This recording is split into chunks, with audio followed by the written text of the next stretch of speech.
UP सरकार ने अब नए मदरसों को अनुदान पर न लेने का फैसला लिया है और इसे लेकर सियासत भी गर्म हो गई है। हमारे साथ में इस समय अल्पसंख्यक कल्याण मंत्री दानिश आज़ाद अंसारी जी हैं। दानिश जी, क्या है ये फैसला, पहले वो समझना चाहेंगे आखिर ये फैसला क्यों लिया गया। देखिए, एक अच्छी क्वालिटी ऑफ एजुकेशन हमारे मदरसे के छात्रों को मिले, हमारे जो माइनॉरिटी इंस्टीट्यूट है उसके छात्रों को मिले, इसलिए एक कदम उठाया गया है कि हम लगातार मदरसा एजुकेशन को और बेहतर और अच्छा और गुणवत्तापूर्वक बनाने की दिशा में आगे बढ़ रहे हैं।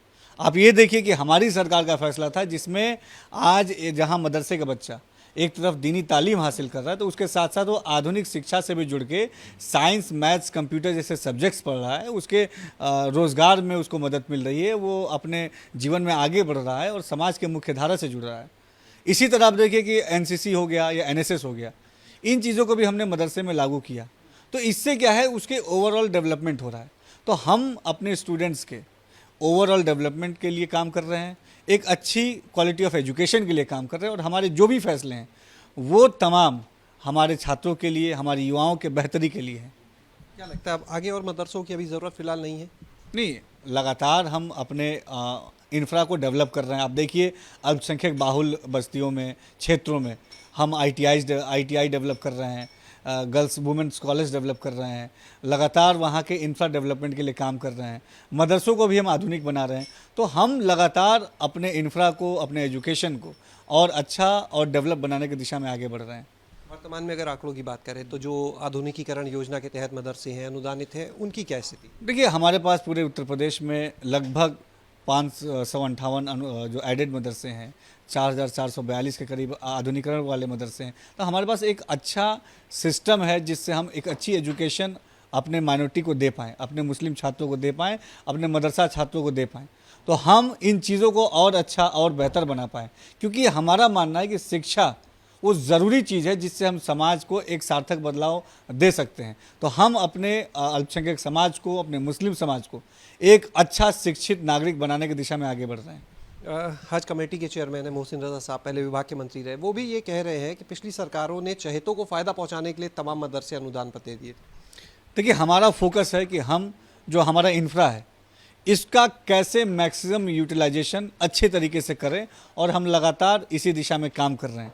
आप देखिए कि हमारे हर फैसले से आम छात्रों के बेहतरी के लिए काम हो रहा है। लगता है पहले क्या लाभ पहुंचाने के लिए इस तरह से अनुदान पर मदरसे दिए गए या अनुदान पर लेने के लिए गड़बड़ी की गई, कुछ ऐसा मिला? देखिए, पिछली सरकार जहां केवल खास एजेंडे से काम करती थी, हमारी सरकार विकास के एजेंडे पे काम करती है। पिछली सरकारें जो थी, जो सपा बसपा कांग्रेस थी, वो किन्हीं चिन्हित लोगों को फ़ायदा पहुंचाने के लिए काम करती थी। हमारी सरकार सारे समाज के को फ़ायदा पहुंचाने के लिए काम करती है और लगातार ग्राउंड पे हम मेहनत से काम कर रहे हैं ताकि हमारी सरकार की योजनाएं हैं और हम उनको ग्राउंड लेवल पे अच्छे तरीके से पहुंचाएं। हम जनता की सेवा का जो भाव है, लगातार उस भाव से काम कर रहे हैं। समाजवादी पार्टी इस फैसले पर सवाल उठा रही है। देखिए, हम जनता के प्रति जवाबदेह हैं और जनता, हमारे आम जनमानस, हमारी आदरणीय जनता हमारे हर फैसले का स्वागत करती है और हमारा सहयोग करती है, हमें आशीर्वाद देती है, हमें प्यार देती है और हम लगातार पूरी ईमानदारी से आम जनमानस के बेहतरी के लिए काम कर रहे हैं। पहले मदरसों की जांच का आदेश, उसके बाद मदरसों में राष्ट्रगान को लेकर एक आदेश और अब मदरसों को अनुदान पर न लेने का फैसला।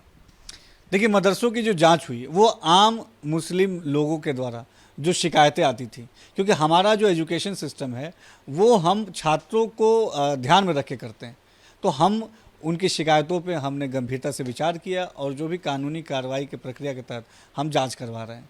राष्ट्रगान एक बहुत ज़रूरी चीज़ है। आज इस फैसले से जो हमारे मदरसे के छात्रों के अंदर देशभक्ति की भावना थी उसको और बल मिल रहा है और अपने इंफ्रा को और मजबूत और क्वालिटी वाला बनाने के लिए हम ये तमाम फैसले कर रहे हैं। एक आखिरी सवाल, ज्ञानवापी को लेकर अखिलेश यादव का पहली बार इसे लेकर बयान आया और वो ये कहते हैं कि ज्ञानवापी का जो मुद्दा है, भाजपा इसे प्रोपोगेंडा बना रही है, इस तरह का सर्वे नहीं होना चाहिए। ये मामला माननीय न्यायालय में है। माननीय न्यायालय सभी बिंदुओं की को देख रही है, सभी पक्षों की बात सुन रही है, सभी तथ्यों का गहनतापूर्वक जांच हो रहा है और तब हम माननीय न्यायालय में जो फैसला है उस पर हमको किसी को टिप्पणी नहीं करना चाहिए। हम सबको माननीय न्यायालय के फैसले का इंतजार करना चाहिए।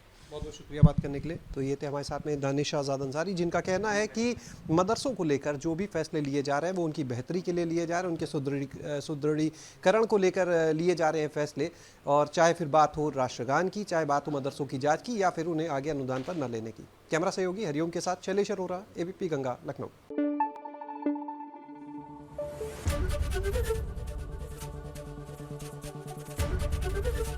एबीपी गंगा, खबर आपकी, जुबान आपकी।